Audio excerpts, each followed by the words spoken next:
Þreifingar myndun nýrrar ríkisstjórnar eru hafnar. Flest bendir til þess að formaður Samfylkingarinnar fái stjórnarmyndunarumboð og hefji viðræður við Viðreisn og Flokk fólksins.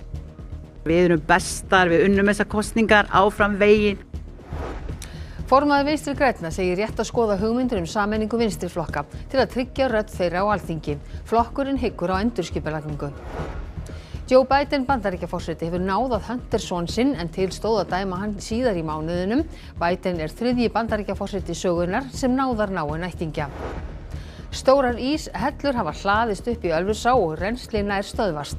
Íbúi segir þetta mjög óvenjulegt, mikið þurfi til að stöðva rennslið í vatnsmesta fljóti landsins.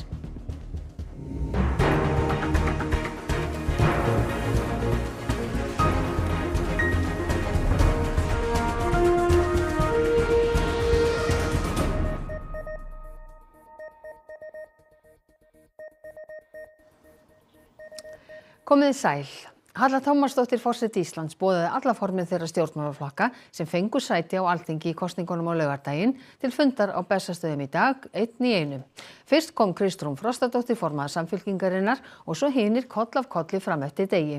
Líklegast er að Kristrún fái umboð til stjórnarmyndunar en Kristrún og Þorgerður Katrín Gunnarsdóttir formaður Viðreisnar hafa rætt saman helgina. Þá bendir flest til þess að Kristrún og Þorgerður Katrín taki upp samtal við Ingu Sæland formann Flokks fólksins með stjórnarmyndun í huga. En þessi þrír flokkar bættu samtals við sig rúmlega 23% atkvæða. Nú Magnús Geir, vitum við hvort þær Kristrún og Þorgerður Katrín hafa rætt saman í dag? Já, þær hafa ekkert farið leynt með það. Þeirra samtali mjög virt og við vitum líka að Inga Sæland og Kristrún Frostadóttir hafa rætt saman. Boltinn er bara núna hjá formönnum þessara þriggja flokka sem hafa fengið umboð sinna þingflokka til að eiga samtal stjórnarmyndun. Þeir sem við höfum rætt við innan þessara þriggja flokka segja einfaldlega að blasa við að þessir flokkar hefji samtal. Niðurstaða kosninganna hafi verið ákall breytingar og þetta eru þeir þrír flokkar sem geti talið sigurvegara kosninganna, þótt vissulega miðflokkurinn hafi bætt við sig, en það er bara svona lengra á milli þar. Það má svona gera ráð fyrir því að þessar viðræður fari á formlegra stig þegar það liggur fyrir hver fær stjórnarmyndunarumboð, þótt vissulega flestir gefi sér að það verði Kristrún. Þetta umboð var einmitt til umræðu á Bessastöðum í dag og þar var Haukur Hólms sem fylgdist með öllu sem fram fór. Ertu eitthvað farin að þreifa á öðrum fóringum? Við höfum rætt ýmislegt, við höfum auðvitað verið að hittast núna í útsendingum og þess aftar og aðeins í síma en þessi dagur, hann mun örugglega leiða ýmislegt í ljós. En við erum auðvitað tilbúin til að axla ábyrgð sem fylgir því að vera stór flokkur á þinginu. Ertu búin að ræða við ykkur formenn til þessa varðandi nýja ríkisstjórn?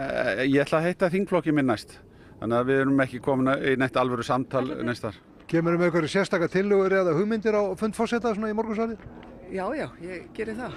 Hvað er það? Já, ég ætla að segja forseta það fyrst. Hvaða boð kemurðu með á fund forseta?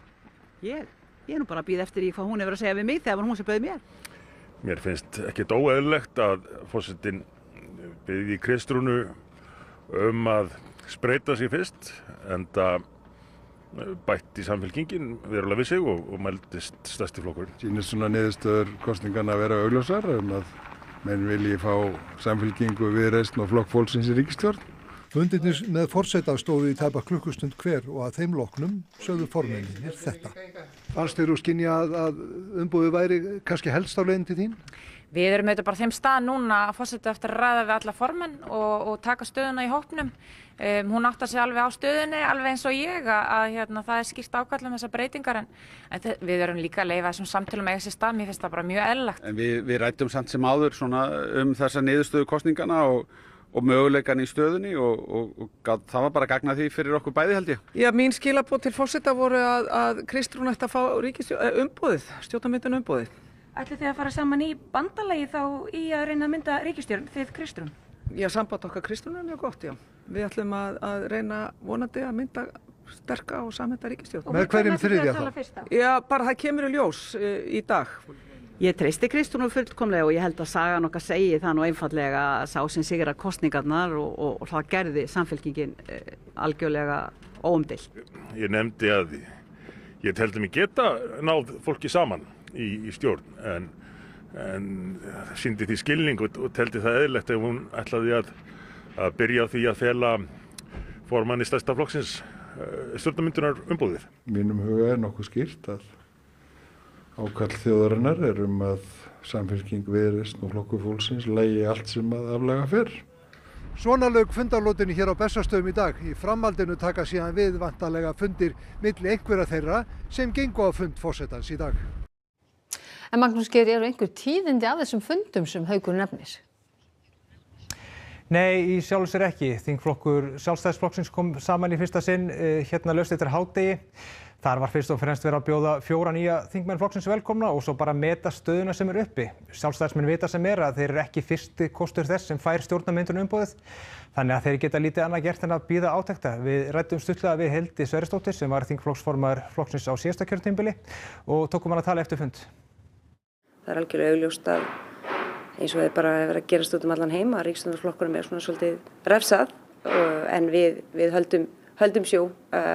Niðurstaðan sú þannig að við erum til í þau verkefni sem að bíða okkar með það og erum bara frekar rólega með þetta allt saman og kátt með okkur. Er ykkur þreifingar byrjar milli ykkar og annar flokka? Ég held að ég ætla bara að tjá mig sig minnst það. Og meira á pólitíkinni því rúmlega 22.000 atkvæði féllu dauð niður í kosningunum því þau voru greidd flokkum sem ekki náðu á þing. Vinstri græn eiga ekki lengur rétt á ríkisstyrk til stjórnmálaflokka. 268.422 voru á kjörskrá í alþingiskosningunum á laugardaginn, kjörsókn var 80,2%. 5 flokkar fengu færri en 5% atkvæða. J-listi sósíalista fékk 4%, P-listi Pírata fékk 3%, VAF-listi Vinstri grænna fékk 2,3%, L-listi Lýðræðisflokksins fékk 1% og Y-listi Ábyrgrar framtíðar fékk 0% eða 42 atkvæði. Samtals fengu þessir flokkar 22.064 atkvæði sem falla dauð. Margir hafa bent á að það sé áhyggjuefni og velt upp þeirri spurningu hvort endurskoða þurfi kosningakerfið. Ólafur Þ. Harðarson, prófessor í stjórnmálafræði, sagði í hádegisfréttum Útvarps að flest væru þessi atkvæði frá fólki með svipaðar skoðanir, það er vinstri sinnuðu og frjálslyndum. 2,5% atkvæða þarf til að eiga rétt á ríkisstyrk til stjórnmálaflokka og samkvæmt þessari niðurstöðu falla Vinstri græn af þeim lista. Formaður Vinstri grænna segir flokkinn skulda kjósendum sínum það að skoða hugmyndir sameiningu vinstriflokkana. Stjórn flokksins kom saman í dag og hyggur á endurskipulagningu. Það náttúrulega breytir mjög mikið okkar veruleika og þýðir að við þurfum svona aðeins að stokka upp og fara í ræturnar líka í því hvernig við skipuleggjum okkur, efla styrktamannakerfin og svona fara aftur í það að koma með heimabakað á fundi og svo framvegis. Vinstri græn eiga ekki lengur rétt á ríkisstyrkjum eftir að hafa mist öll sín þingsæti í nýafstöðnum kosningum. Starfsfólki flokksins var sagt upp fyrir kosningar. Stjórn Vinstri grænna fundaði í dag næstu skref og hugmyndir grasrótarinnar að vinstri flokkarnir sameinist. Við hugsum og veltum fyrir okkur hvernig róttækt vinstri og alvöru umhverfissjónarmið og svo framvegis eiga sér farveg í íslenska flokkakerfinu til þess að tryggja raddir á löggjafarsamkomuna. Flokkurinn skuldi kjósendum sínum það. Vinstri græn, Píratar og sósíalistar fengu samanlagt 9,3% atkvæða sem hefði getað tryggt þeim 6 þingsæti væru þau einn flokkur. Það eftirspurn eftir vinstrinu, það alveg ljóst og vinstri þarf að skipuleggja sig betur, við þurfum að horfa inn á því. Ég bara tek þetta eitt skref einu og fyrsta skrifi því þetta bara að tala við félaga og sjá hvað þau leggja áherslu á og halda síðan bara áfram út frá því. Báðar vísa þær því á bug að fólk hafi hafnað vinstri stefnu stjórnmálana og segja mikilvægt að skoða kosningakerfið. Hann hefur íhugað þína stöðu? Ég alltaf að íhuga mína stöðu, það nú bara minn karakter. Ég bara í liði og partur af hreyfingu og við tökum bara félagslegar ákvarðanir saman. Hún hafi tekið við sem formaður fyrir innan við 2 mánuðum og að þá hafi löngu verið ljóst hve erfið staðan væri. Svandís hverfur nú á braut af vettvangi Alþingis eftir 15 ára starf. Hefur einhverju hugmynd hvað tekur við hjá þér persónulega? Nei, ég veit að ég ætla að baka fleiri sortir núna heldur en ég hef gert áður fyrir jólin. Og í Silfrinu klukkan 20:50 þá verður farið yfir stöðuna eftir alþingiskosningarnar með nýkjörnum þingmönnum úr öllum 6 flokkunum á Alþingi. Joe Biden Bandaríkjaforseti segir pólitík hafa litað dómsmálið gegn syni sínum Hunter. Hann var sakfelldur fyrir lögbrot en forsetinn náðaði hann í gær. Hunter Biden var fyrr á þessu ári dæmdur fyrir að ljúga til eiturlyfjanotkun sína á eyðublaði vegna byssukaupa og svo fyrir skattalagabrot. Síðar í þessum mánuði stóð til að dæma hann fyrir þessi brot. Biden tilkynnti í gærkvöld að hann hefði náðað Hunter. Hann hefði fengið verri meðferð en aðrir sem sekir væru samskonar brot. Engin sanngjarn maður sem hefði kynnt sér staðreyndir málsins gæti komist að annarri niðurstöðum en að Hunter væri tekinn fyrir af því að hann væri sonur forsetans og það væri óréttlátt. Joe Biden sagðist treysta dómskerfinu en hann teldi samt sem áður að pólitík hefði haft áhrif á ferlið og leitt til þess að réttlætið hefði ekki náð fram að ganga. Þetta á skjön við fyrri yfirlýsingar Bidens og talsmanna hans málið. I am satisfied that I'm not going to do anything. I said I abide by the jury decision, and I will do that, and I will not pardon him. From a presidential perspective, is there any possibility that the president would end up pardoning his son? No. Fréttaskýrendur hafa einnig borið þetta saman við orðræðu Donald Trump verðandi forseta dómsmál gegn sér. This is all a Biden indictment. It's in order to try and win an election, political opponent, and nothing like this has ever happened. Biden hélt í opinbera heimsókn til Angóla skömmu eftir að tilkynningin birtist. Náðanir forseta í lok forsetatíðar eru ekki óvenjulegar, en Biden aðeins þriðji Bandaríkjaforsetinn sem náðar náinn ættingja. Þeir fyrri eru Bill Clinton og Donald Trump. Kári Hólmar Ragnarsson, dósent í lagadeild Háskóla Íslands, vertu velkomin hingað til okkar. Er það eitthvað sem gerir þessa náðun öðruvísi en aðra náðanir Bandaríkjaforseta? Já, hún sérstök að því leytinu til að hún ekki bundin við tiltekið brot eða tiltekinn glæp, heldur bara í rauninni allt sem hefur komið upp á hjá Hunter Biden síðustu 10 árin. Og það rauninni eina sem sambærilegt við það væri náðun Richard Nixon 1974, en það var reyndar bara í 5 ár, þannig að þetta mjög víðtæk náðun. En eitthvað vita hvað áhrif þetta getur til dæmis haft á eins og bandarískt og traust á bandarískt réttarkerfið sem hefur þó gríðarlega mikið verið sótt að? Já, við þurfum að fylgjast bara með því hvernig það þróast, en það þetta ákveðin hætta að þessi ákvörðun frá demókrötum sem hafa lagt ofur áherslu á trú á stofnanir og trú á réttarríkinu, að núna þegar snýr svona að þeim að þá sé þessi ákvörðun tekin, það rauninni dragi úr trausti, sko. Það þeirra niðurstaða. Það áhættan allavega. Já, en getur þessi náðun Bidens, getur hún opna fyrir það að Bandaríkjaforsetar bara beita þessi í meira mæli? Já, eins og við sögðum áðan, það ekki óeðlilegt og ekki óvenjulegt að forsetar undir lok forsetatíðar sinna náði jafnvel mjög marga, en þetta að gera þetta með þessum hætti, svona með svona pólitískum hætti og svona persónulegum, það hugsanlegt að þá opni það enn frekar á það að Donald Trump þá fari enn frjálslegar með sínar heimildir á næsta kjörtímabili. Þannig að svo hætta í raun og veru yfirvofandi. Já, þetta vald að verulegu leyti óskorað. Þetta bara vald forsetan sem hann getur beitt með hvaða hætti sem hann vill og ekki bundin af neinum og enginn hefur eftirlit með því. Og núna komið alveg til lok kjörtímabilsins, þannig að hann að gera þetta svo að segja á 11. stundu. Heldur betur og við fylgjumst með í janúar þegar Trump tekur við. Hvað tekur þá við, já. En Kári Hólmar Ragnarsson, takk kærlega fyrir að koma hingað til okkar og útskýra fyrir okkur. Takk. Og við snúum okkur allt öðru. Varasamar ísstíflur hafa myndast í Ölfusá og á stórum svæðum hafa miklir klakabunkar hlaðist upp svo áin hakast ekki. Vatnshæðin í Ölfusá náði hæst upp í næstum 5 metra vegna ís sem lagði yfir ána og náði á tímabili upp að Ölfusárbrú. Rennslið í ánni hefur minnkað töluvert frá því í gær og vatnshæð minnkað sömuleiðis. Lögreglan á Suðurlandi segir mikið tilefni til að vakta bakka árinnar áfram. Mér sýnist svona öllu á þess að hafa nákvæmlega sentimental tölu. Þetta hefur lækkað eitthvað vel á 2 meter hérna á þessu svæði, ísinn sjálfur, og vatnsyfirborðið upp undir 1,5 meter. Erfitt að segja hve lengi ísinn mun liggja óhreyfður yfir ánni. Sást ekkert í ána hérna undir brúnni. Það var alveg ís bara bakkan á milli. Það var aðeins farið að losa eftir hádegi í dag en alls ekki hérna, svona 2 kílómetrum frá brúnni, sunnanmegin við hana. Hér hefur allt búkast upp og hér allt fast í Ölfusáni. Heimir hefur alla sína ævi búið nærri bökkum Ölfusár og alltaf fylgst vel með henni. Hann segir mikið þurfa til að slíkt frostfesti klaka í þessu stóra fljóti sem áin Það þarf svolítið, þetta nú einu vatnsmest á landinu, þannig að það þarf svo að vera svolítið skemmtilegar aðstæður eins og hérna, þrengingar og byrjar að koma krabbi og þá gerist þetta. Við ítrekum að fólk sé ekki að fara út á ísinn þótt þetta virðist vera þykkt og traust að það geti verið gloppur inn á milli og bara alls ekki hætta sér út á ísinn.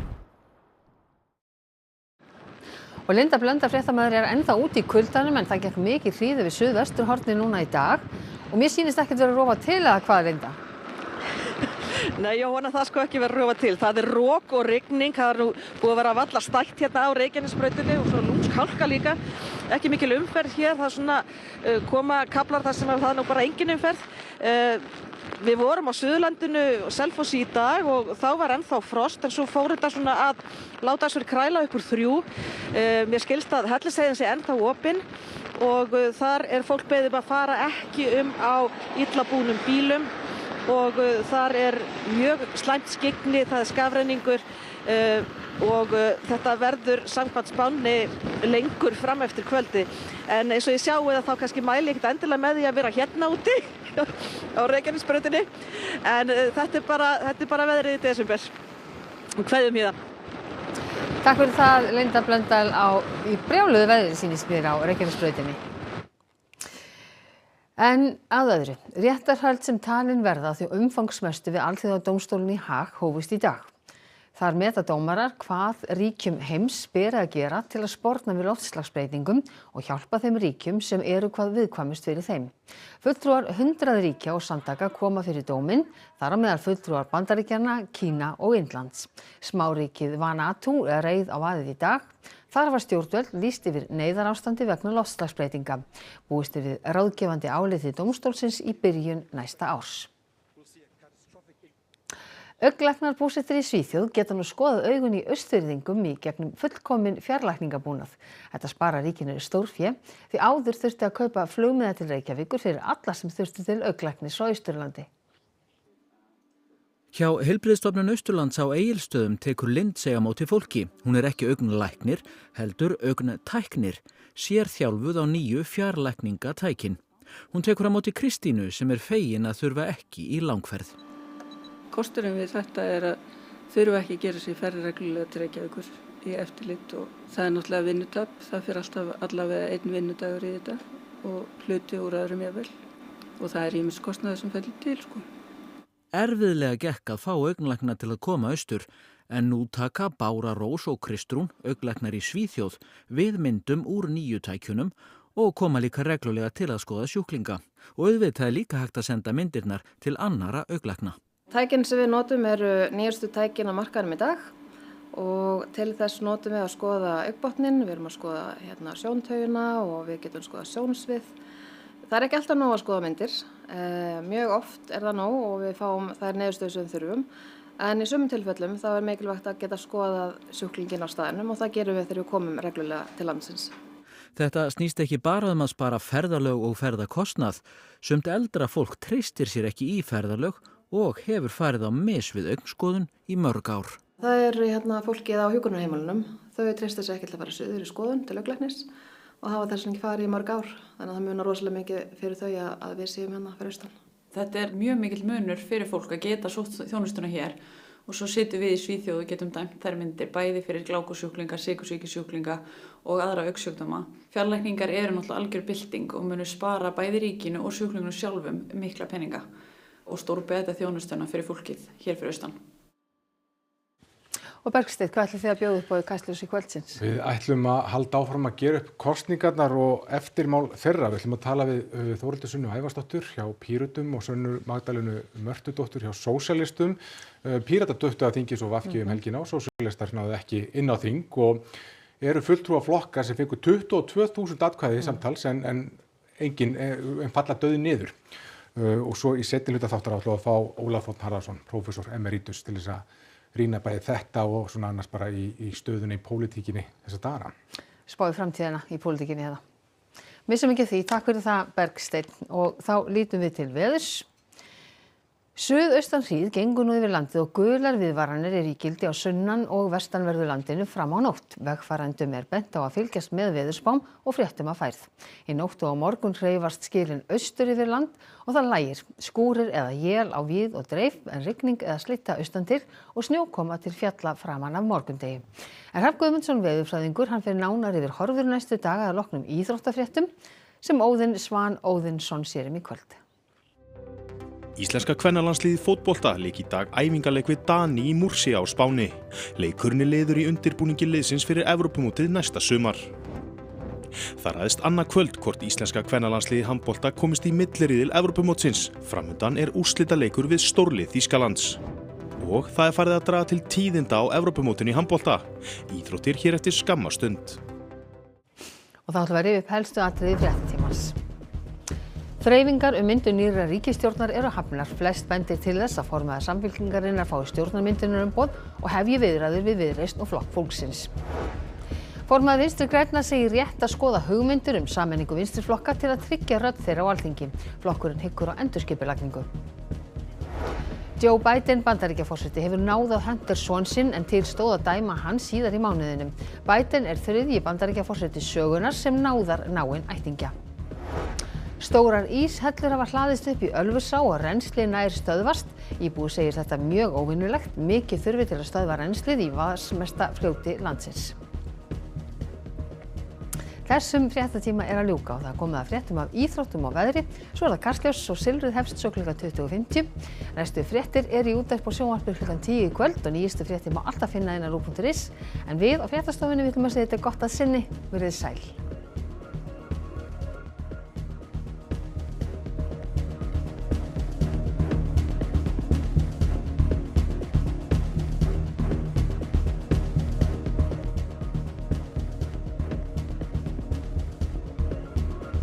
Á RÚV í kvöld. Fólk flytur út úr borginni til að búa í návígi við náttúruna og fólk flytur til Íslands til að búa í návígi við hana. Vegur að heiman. Heimildaþættir þar sem Halla Ólafsdóttir skoðar hvers vegna fólk flytur landshorna og heimshorna á milli og hvað það er sem fólk kallar heima. Silfrið. Bein útsending þar sem atburðir liðina viku og pólitískt landslag er krufið. Ringulreið, fransk-kanadísk leikinn þáttaröðum örlagaríkt kvöld í lífi 10 ungmenna sem halda spennt á tónleika með átrúnaðargoði sínu Invo. Þegar sprengja springur á miðjum tónleikum breytist líf þeirra til frambúðar. Það er komið að úrslitastundu hjá íslenska kvennalandsliðinu í handbolta. Ísland mætir Þýskalandi annað kvöld og liðið sem vinnur kemst í milliriðlakeppni EM. EM í handbolta á RÚV. 10 aftur á Söndru, við erum að fá skot, Sandra í gegn. Áfram Ísland, hvar sem er í heiminum. Icelandair.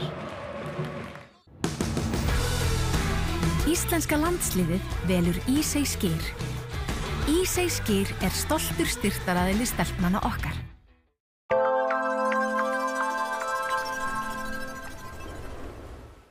Auðvitað er mikið að gera hjá öllum.